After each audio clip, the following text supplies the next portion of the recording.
Namaste, Jai Bharat.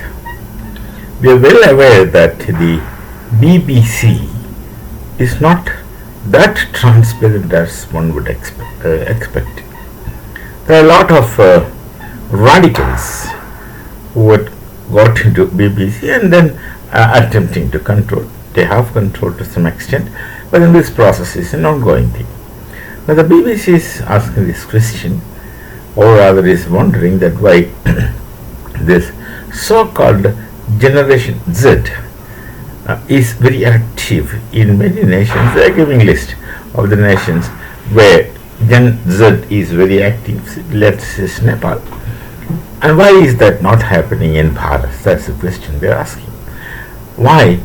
That question they are asking themselves, that why we, the concerned people who wanted to create Generation Z as a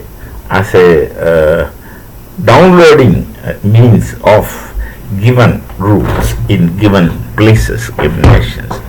Why is it that not so effective in Bharat? This is a question they are asking themselves, and they will have some theories, but which is not very inappropriate.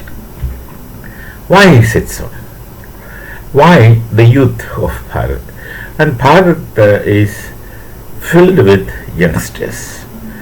Actually, our youth power is real youth power, which is much more as compared to other nations in the world. Why is it that these youngsters are not going astray, not going anarchy? These are the concerns of these people, because they wanted to use this chaotic situation. Why so? Number one, let me put it very fast. Number one, the youth of Bharat are not directionless. They have a direction. Secondly, the youth of Bharat wants to acquire skills, whatever, by ways of whatever, through educating themselves, multiple skills.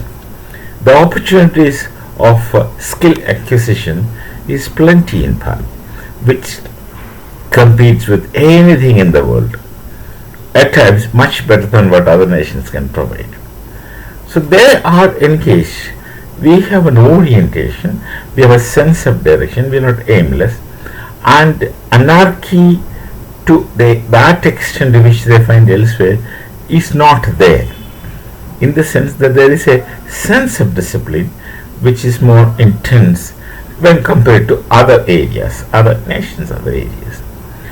And fundamentally, when you go back to the culture, the Sanskriti of Bharat, we have the concept of Kutumba, that's family.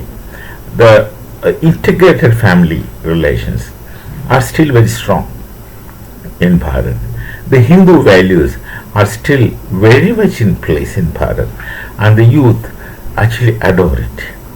The youth are more involved with the Hindu values. They are less controlled by the European values these days, especially. In the past, during the colonial time of British domination, or even immediately after that, or also during the beginning of Congress era, this colonial mentality did stay by and large with many people, but not entirely the entire people. Never was the case that the whole people were under this kind of impression, but the fancy to the kind of colonial things of the past lingered around for quite some time. But as time goes forward, not necessarily it is because of BJP rule, not necessarily, the increase in consciousness, the increase in awareness of the culture, the Sanskriti of Bharat has come in spite of organized efforts to suppress the Hindu Dharma, which of course was for 1,000 years happening. That effort continued, but then not so powerfully as it used to be in the colonial time, in the domination time. But then it emerged by itself.